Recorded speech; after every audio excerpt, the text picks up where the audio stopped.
Hey everyone, my name is Stephen Letnes. I am a film composer and the founder and executive director of ableartist Foundation.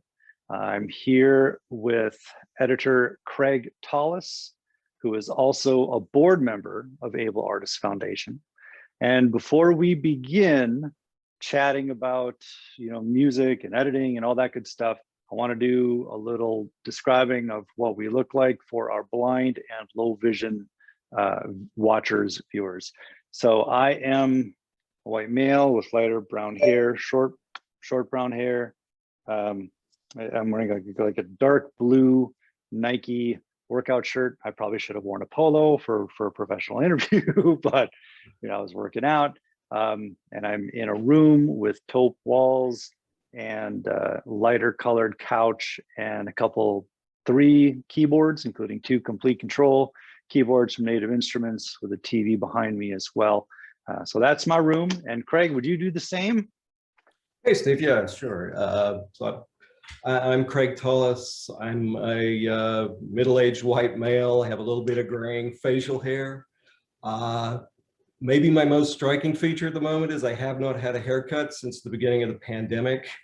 So I have like slightly below my shoulders length, graying blonde hair.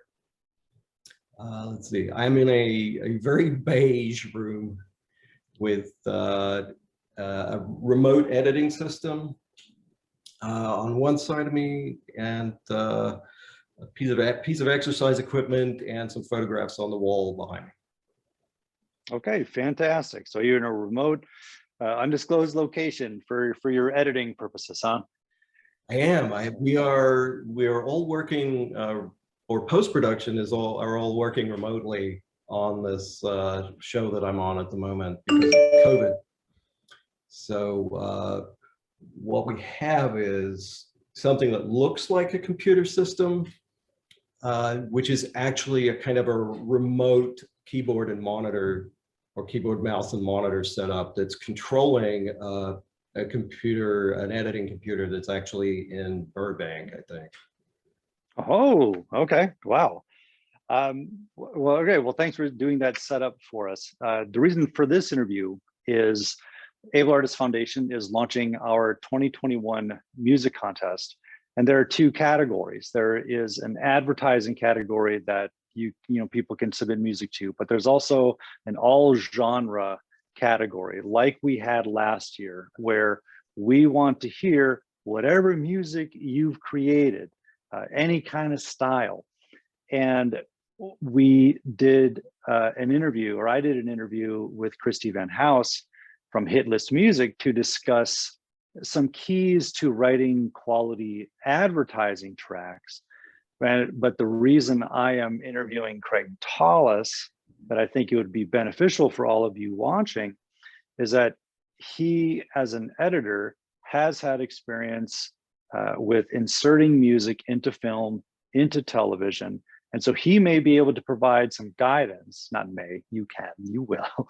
He would provide, he can provide guidance for genre music, because at the end of the day, perhaps if you write whatever genre you're in, you might take what you learned from this interview and say, you know what, okay, for this particular contest, I'm going to write a song based on certain guidelines that might benefit me in writing library music meant for film and television, rather than sending in just like a pop tune that doesn't adhere to certain guidelines. So that's the purpose for this interview. But before we get into some of that, Craig and I have been buddies for quite a few years. We worked on a bunch of short films, a lot of them, back in the early aughts, in the teens. And then we worked together. He was an editor and I was a film composer on a feature film called Santa's Boot Camp, which we got released through Sony Pictures. Their like direct-to-video distributor, I think. Yeah. Is that what it was? And so we've known each other for quite a while. But Craig, would you tell us what you do in the industry, some of the projects you've worked on, and what you're working on now? Now, I worked on both feature films and television. Earlier in my career, a lot of sports and like home renovation shows, and then more recently comedies and dramas for TV series, and some occasional feature films here and there. I did a Nick Cage film a few years ago. I think that was the most recent one. Was that the USS Annapolis? USS Indianapolis, Men of Courage.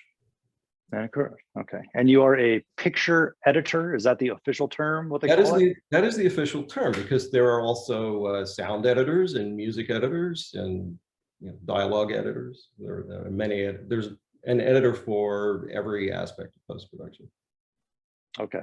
So you work in post. You're a picture editor. Worked on the USS Indianapolis. You worked on some TV shows in the last couple of years, right?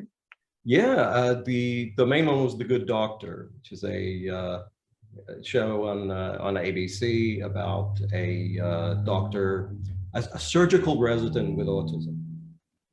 Okay, cool. I love that show. That's a great show. And what are you working on now? I'm working on an HBO Max series called Generation, which is a high school dramedy, I believe we're saying that it is. Okay, cool. Right on. Well, it's great to be employed and be on a show and moving from job to job. Craig is an amazing editor, folks, and I have loved working with him. And he provided a lot of guidance when I was just getting into film composing and film scoring. Craig was very kind about what I was doing wrong and what I was doing right, and was a great guide for me to learn how to appropriately score film. And so let's talk about that a little bit for the people watching. Okay, they're here because they're considering entering the contest, and they might have an interest in licensing music. Would you talk about, let's say, are there particular elements of tracks that when you've placed them or you've worked with other editors who place music, are there certain signatures of a song that you look for to make things the most usable? I'd say the basic thing is that, and I think one of the things you and I talked about earlier was we're using the music to support or to augment the story. So you're actually, when you're composing score, usually you're telling a story with the score. And every story necessarily has a beginning, a middle, and an end. And so your track should have that. And that's often what we're looking for is, does a track begin in a certain way? Does it end in a certain way? So maybe if you have some sort of an exciting, impactful thing happen, maybe you want music that comes in very quickly, or it stings in. If something sort of heartfelt and dramatic happens, maybe the music eases in very gradually, so we're not leading an emotion too much, we're not giving away an emotion. Then in the middle section, middle sections like probably build slightly. The thing that'll kill a middle is like radical changes. And radical changes as in like key changes or surprises, or what do you mean? If you have a key change, you could probably like go up a key without it, and that actually without it being a problem is probably a good thing because it help hold interest. If you shifted from major to minor or minor to major, then we have to really match that with a change in what's happening with the action in the story. So that could work with you, or it could work against you, depending on what the story is that we're trying to tell, which of course you can't know unless you've been hired to compose for that scene. Sure. But there's generally, you're looking for some kind of development without it being, without it completely changing the mood. And then what is your ending? Because an ending could be a big dramatic sting at the end of the scene, it, you know, dies away into another scene. It could be something gradual. And I think if you watch, you know, if you watch a scene from a movie and you think about the way that the emotion is changing during those scenes, that'll give you an idea of what we're looking for when we're trying to support the emotion at something. So with a show like The Good Doctor, you would have like a surgery scene that's going well, and then it goes badly, and there's a moment of tension. Or it could be the opposite of that. Something is going badly, but then the doctor saves the day and it resolves. And we'll be looking for a track that matches the arc of emotion. I think something that you and I've talked about previously is that sometimes, if we're looking for something specific for a beginning or an ending, like we may just end up auditioning songs by listening to like the last 5 seconds. And if the last few seconds of your track doesn't fit the emotion that we need at the end of the scene, then we move on to another one. So it's not, wow. I mean, that's interesting. A part of the problem with music search is very, very time consuming. And we'll have, so on the HBO Max show, we have a whole music department, which is a music supervisor and her assistants. And they have, I think the assistant has assistants. And these are people who are well connected and who know artists and know libraries and are aware of trends in what people are listening to. They'll help us out by giving us a sort of narrowing down a selection for us. But then, yeah, our selection process can be very brutal because you are looking for something that matches up very precisely. So, I mean, it can be, a music search can be listening to like 2 seconds of your track and seeing what your instrumentation is, or seeing how your thing ends. Now, that doesn't mean that if you're composing that you should only create one thing, but it means that you should make choices and be aware of how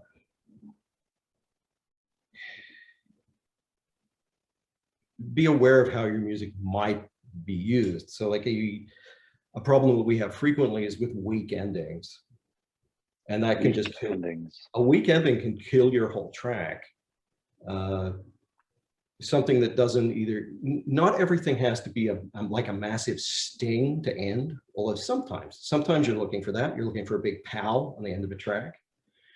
Sometimes you're looking for something turns happy, something turns sad, something is undecided. So it's not so much that you should do anything, any particular thing, as opposed to, it's not that you should always do happy or you should always do sad, but I think you should be aware of what you're doing and make a choice about that and not make it vague or generic. It shouldn't be. Okay. It shouldn't be doubtful the way, unless you're going for doubt, right? You should make a decision about, here's the way I want my track to end, because that's what I'm looking for when I'm auditioning your track. Is I have something that I'm searching for, and I'll pick your track if it matches up with that. If you're, you kind of cut out there. Like can you repeat that last sentence? Yeah, I mean, I have something that I'm trying to communicate at the end of my scene, and I'm looking for your track to match that. So it will help you if you've made a decision about, this is how I'm ending. This is how I'm beginning, this is how I'm ending. This is a turning point or a change of mood. Because that's the way we're thinking about it when we're listening to it. Turning point or change of mood.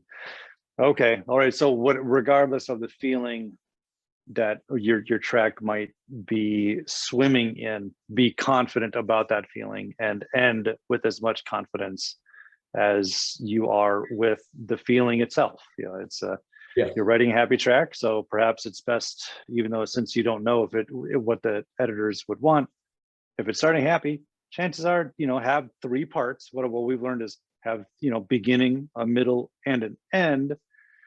Don't do anything super surprising at some point, because that might throw the entire track off. And if there is a change, well, then just be confident about the change and be confident about it, how it ends. If you're going to do something super surprising, do one super surprising thing, and like with confidence. I think that's a good expression. It's Okay. a dramatic scene typically has one. I mean, typically you have one turning point in the scene, which is either like in acting classes, the character often makes a decision or a discovery. And that's the point of a scene, is to move the character's journey forward. So in the music, you're going to be representing something of that. You're going to be doubt, resolving, or you can have a change, but like be cognizant of that and be confident in that. And it's if you're vague or you try to do too many things, I think that's something that comes up a lot too, is don't try to do too many things. There's often a very simple purpose. Oh, that's a great point. I like that. The actor is making a decision or making a discovery, and the music is meant to support those two things that are to happen in a scene. Yeah, that's a frequent scene arc. Or like in the Good Doctor, there's discovering a problem or solving a problem, or there's almost always a turning point in the scene. Now, sometimes we don't start your music until we get to the turning point. So you may just do that one emotion that so that we're not leading the emotion. We may just do the one emotion from the turning point through to the end of the scene. Sure. Okay. Well, let me ask you this: timing. Yes. Do you tend to look for tracks that are only a minute long, 2 minutes long, 3 minutes long? Like, what are some nuts and bolts that you find tend to work in film and TV? They can really be almost anything. And what we see in a lot of libraries is either the composer or a music editor will have offered sometimes up to like a dozen different mixes of a track with different instrumentation and different lengths. So, wow.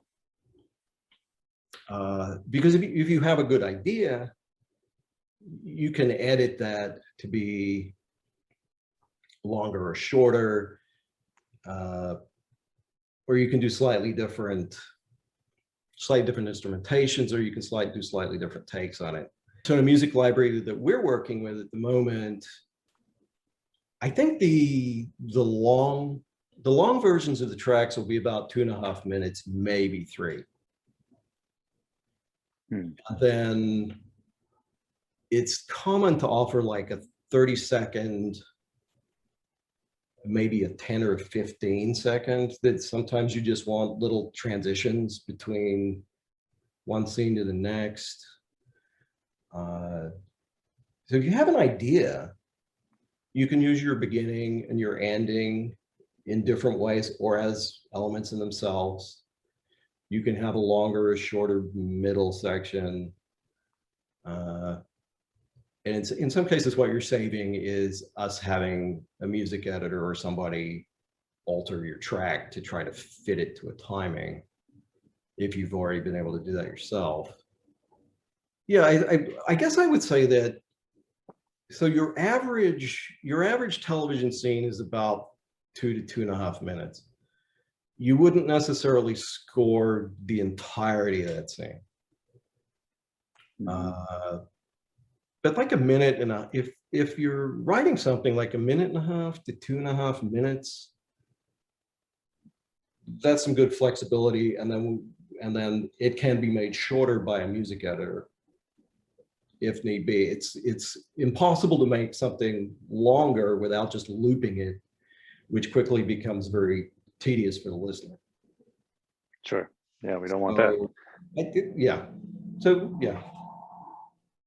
Okay, I like that. Minute and a half, 2.5 minutes. Some stuff can be up to 3 minutes, but nothing really much longer than that. I don't think you're gaining. Yeah, I don't think you're gaining yourself anything by going longer than that. Okay. And genres, I imagine this is a pretty darn open-ended question. It's kind of a weak question, I'm sorry, but do you tend to hear more genres getting used more than others these days, or are they kind of all over the map?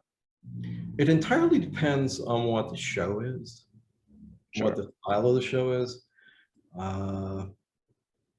For Generation, we don't actually have any score for Generation. It's all songs, for want of a better word, or it's tracks. There's nobody actually writing score for this.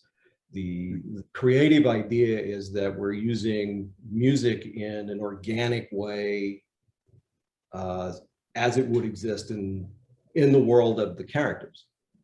So they'll be playing a song on you know, on an iPod or something like that in the background, or we'll just do a song playing, which we're using as score, but there's not a composer actually writing score, which is kind of interesting. It's that's unusual based on what I've worked on. Sure. In terms of genres, I mean, there's a lot of score is fairly traditional, which is you know, using electronic instruments to sound like piano and strings, and there's a fairly sort of a, you know, mainstream score sound, and then you maybe augment that with some more interesting supporting elements. Sure. But you know, it totally depends. It totally depends on what your genre is, and it depends on what the genre for the show is. And I think your question, the answer to that really is, I mean, right to your strengths,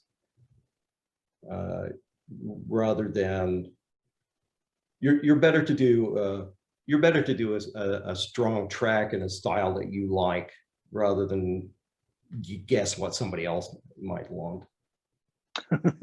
It speaks to that confidence part again. Yes. Be as confident about your genre as you are about your endings. Yeah, there's somewhere there is somebody looking for your genre, probably. Sure. I like that. I like that. Actually, here's a side question before we get to more of the final part of the interview that I want to talk to you about. On some of the shows you've worked on, because you worked on for you know a bunch of the major networks. When a show or a film has a composer on it, how often do you still dive into library music, even though you already have a composer? Right. It's very common at mostly at the start of a show. Yeah, frequently we in the editing process are having to create something from temporary elements, and the composer will come in later once the show is already cut together. So for our presentations as editors, our first presentation is to the director, and then the director's cut is then presented to producers, and the producers do a cut that's then presented to the network. And all of this may happen before the composer has even seen the show. Wow. So we are we'll be using library music as temporary music. So if it's your interest to get that library music into the show, what tends to make those survive is if they're difficult or time consuming to reproduce. Something that's unusual instrumentation or an unusual style. The composer that is either technically difficult or stylistically difficult for the composer to reproduce, we may just keep the library track. Okay, that's cool. I like that. Well, it's nice to hear too that, you know, I think the message out there, and especially when I was starting, you know, doing film composing, was I thought I had to be great at everything. And I thought I had to work and have a deep understanding about as much as I possibly could. But at the end of the day, you know, I'm good at what I'm good at. And, Right. you know, it sounds to me like there are tons of composers out there working on tons of shows and tons of films that, yeah, they'll be slipping in library stuff because there might be a great beatboxer out there. There might be a great jazz pianist out there that the film composer is just used to ostinatos and, you know, using, you know, synths, you know, more than they are knowing how to slap an upright bass. Right. So I like that. That is comforting to me, to someone who doesn't know jazz, and you know, who can't pull that off, or write a beat to save my life, which is why I work with my buddy Alzy, who does an amazing job with that. Well, the other thing, yeah, the other library tracks that will survive are what is referred to as source music, which is something that's not score. Because you do have that. You have, if there's a scene set in a restaurant, there's maybe background music playing in a restaurant. If a character is playing a radio in a car, or for some other reason, there's music in the environment of the scene, that's often not going to be provided by your scoring composer. And it might be a completely different style to the composer's style, and it might be a completely different style to the music that's the score and the rest of the show. So that those have a high chance of coming from libraries or coming from independent artists. Ooh, I like that. Cool. Oh man, this is an abundance of info, Craig. I love this. I love this, and our members and our entrants are going to love this. I want to, you know, tie up the interview by saying this. You know, Able Artist Foundation, you're a board member, you are a founding member of Able Artist Foundation, and you know, we support artists with disabilities. And you know, me being visually impaired, we are here to lift up, you know, people who are looking for equipment or looking for grants, or, you know, contests, or finding job opportunities in the industry. And as a young foundation, we're doing our best to divine the programs to try our best to provide what opportunities we could find and that we can generate from the relationships that we build. And so I would like to, you know, ask you a question. You know, since we are Able Artist Foundation, we serve people with disabilities. Would you like to add anything to that part of? I'm very indirectly asking a question that I realized I don't know how to ask smoothly. Yeah.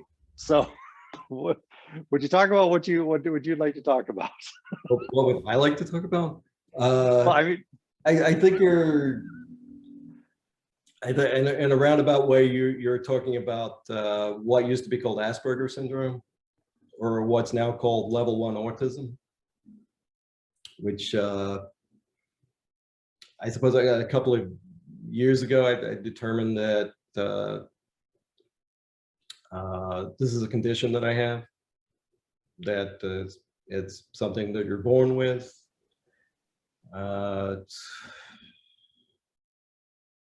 And it's it's apparently something that you deal with that your whole life without necessarily knowing about it. And so my journey has been discovering that, and sort of coming to understand about that condition in the last couple of years. Okay, and you're saying it used to be called Asperger's, but it's not called that anymore? It's not called that anymore, and there's a couple of There's scientific reasons for that, and there's some political reasons for that. One is that Hans Asperger, who the syndrome was initially named after, is perhaps no longer politically correct. Oh, okay. Because of some of his other activities. But also the in the latest version of the diagnostic manual, a number of conditions were redefined and brought in under autism spectrum disorder as an overall label that covers a number of conditions and learning disabilities. So Okay. the term is no longer used in American psychiatry. Okay. And it's just the acronym is ASD. Yes. That it falls under. Yes. Okay. And well, let me ask you this. Well, thank you for sharing. And how does that affect how you work? You know, you're an editor. You're in a bay for hours at a time. How do you find it affects your work? Pros, cons, all that kind of stuff. Well, I think it's a major element of it is social interactions. And that's sort of that's the side on which there are complications. Now, when I'm working in an edit bay, that's no problem to me because it's me and the work. And I think, and actually there's some elements of it that are an advantage in the work because you tend to be very focused, you tend to be very detail oriented, you tend to be very aware of sensory stimuli, and editing is very much about that. It's very much about concentrating on details and an iterative process where you can be working on like the same 30 seconds of a show for an hour. So there are elements of process that I think line up with the strengths of the condition. And dealing with people is more complicated. The main disadvantage of that is this is a very networking oriented, relationship oriented industry. Mm-hmm. And that is, I mean, that's one of my major challenges with it, is that this is not at all a strength for me, and it's something that I really have to work on. I'm at my best when I can trade on the quality of my work, and I'm not having to deal with politics and Sure. I kind of lost the thread. No, well, that makes sense. You know, it's like, hey, what, you know, you're right. I mean, it's like when you're in an industry where I don't like saying it's who you know, because that's not what it is. It's what I've come to understand it's who trusts you. That's exactly it. That's what who you know really means, because a lot of these projects are there's a lot of money involved, there's a lot of responsibility involved, and people really have to have faith in you to be able to trust both your work and you as a person, that you're going to be professional and responsible, and you know, they really are putting a lot of faith in you when they hire you. And that's exactly what you were saying. I think that's the real meaning of who you know, is kind of who knows you, and gaining that trust. And that's where to bring it around full circle, that's where the challenge for someone with ASD may have is building through relationships that trust. Or is it just getting into the room? Because once you're in the room, you can begin talking about your work, which then you can just you're smooth as butter, you know, talking from that point on. Yeah, a lot of the difficulty is getting through small talk and like ancillary social situations, things that are supposed to be icebreakers. Social situations that are supposed to help you connect with people are actually like very disturbing and alienating at times. Oh, wow. So it's kind of what you're saying, that, but it's making initial contact with people. And I think another element of that is I'm self-taught in a lot of the things that I'm good at. And that means I may not have the expected appearance or the expected presentation. As if I came from a more mainstream experience. So it's sometimes about overcoming conventional expectations. If I can get myself into a position where I can do the work and demonstrate that I can do the work, that tends to go well. It's getting past that barrier where I maybe do not fit the expected behavior or the way that you talk or the way that you present yourself. Well, I just had a thought as you were saying that. You know, you say the challenge, you know, that you have is the initial the initial interaction with somebody, the small talk, the chatter before we get to the meat of a conversation. But I just had a realization.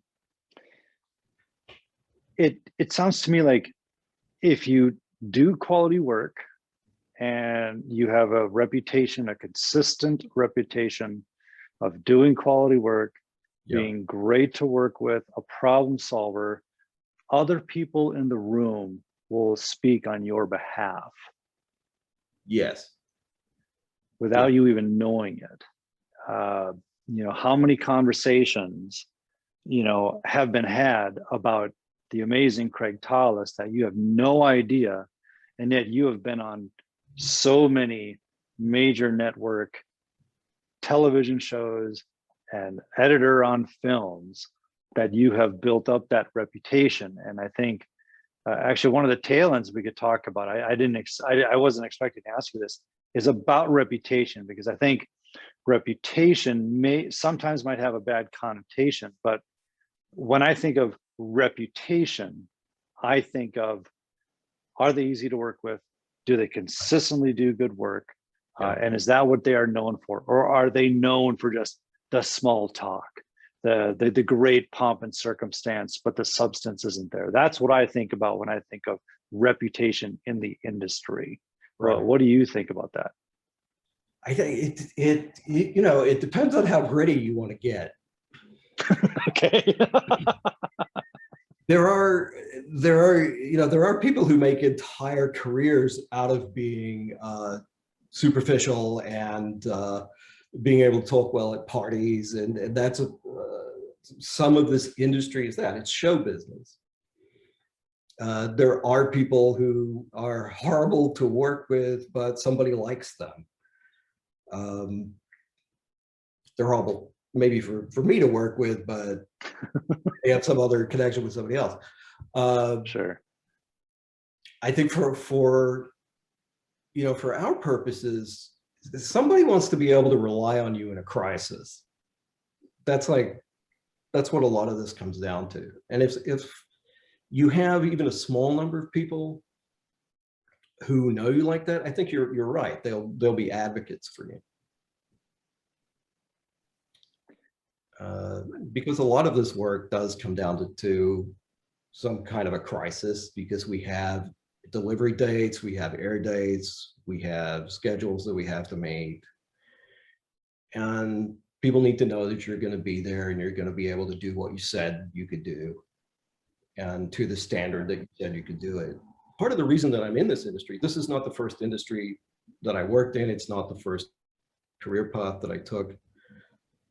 A part of the reason that I'm here is because what people are looking for in this industry does mesh to a greater degree with what I have to offer in previous things that I tried. And you are something that, something that works for me, is a strength for me in the work that I'm doing, is it's often small teams of people working together, where we get to know each other, we get to trust each other and know each other's work. And that can become, you can build, very strong partnerships with people. And you'll go back to the people who you work with well. I've noticed that I'll get calls from directors and producers that I've worked in from years ago that will call me up and say, hey, I have a new project. I think you're the right person for it. And at the same time, it might take years for a relationship to develop in the first place, to work on one project. But my point of saying this is, your reputation lingers. Whether it's good or bad, it will linger in the minds of people for many years, and you might not work with somebody for years. And so that's why it's always great to constantly be reliable, are good in a crisis, are easy to work with, and are good at your craft. Yes. Yeah. Wow. Yeah. Well, do you have any final thoughts before we wrap this up? This is, oh man, this is a meaty conversation. We always have meaty conversations, man. I love them. Yeah. I think one of the most significant things is not to be intimidated. I moved to Los Angeles about 5 years ago, and it's something that people frequently ask me is, was it intimidating? And I think the answer was yes, in part because it intends to be so. There's this industry, there's a lot of money involved, there's a lot of egos involved. It is somewhat of a privileged industry for anybody to work in. And there is a level of intimidation. And I think don't be intimidated. Don't think that you have to be great straight out of the gate on the first thing that you do. Give yourself time. It's a process. And don't let people intimidate you. Sometimes easier said than done, but yeah. That's why we're saying it, because if it was easy, we wouldn't have to say it. Yeah, man, and thus we work on, what we can control. Yeah. And that is our skill. And the way perhaps to tackle this hollow monolith of intimidation is developing your skill set. So the kernels, knowing the kernels of things you are good at will help be able to pierce the veil, pierce this bloated, the monolith. I think what you said earlier is, don't feel like you have to be good at everything. You can be good at your thing, and then you can expand on that. But don't dilute yourself. Don't get drawn into. You don't want to get drawn into competing on ground that's not your strength, because you're just going to depress yourself probably. Sure. You see what you're doing, see what you're doing as a process. Everybody starts somewhere. And, yes. And I'm glad I got to start my process with you, my man. Thank you. way back in the day, Yeah. working on these films and you know, we're you know, learning and working on art. Final note, I think we had sent emails back and forth, was it 2 years? Yeah. Before we ever even got on the phone or met in person on the dubbing stage for the Christmas film. I mean, yeah, that was great. Yeah, all right, some good memories. Okay, cool, Craig. Well, thank you so much for doing this, man. There's a lot of information here for people to digest and watch through, hopefully a few times. And as we sign off, I want to wish you luck on your show, and hopefully there will be many more seasons and a lot more paychecks. Yes, we're hoping for that. It's I guess, you know, COVID and the pandemic have affected motion pictures, the filming of motion pictures very severely, and things at this moment we're just starting to come back. So that's great to hear. hopefully everything's getting better from this point onwards. I like that. I like that positivity. It's going to be great. All right. Well, thanks so much, Craig Tollis, and take care. And you and I will be chatting again soon. Take care, my man. All right. Thanks, dude. Bye-bye. Bye.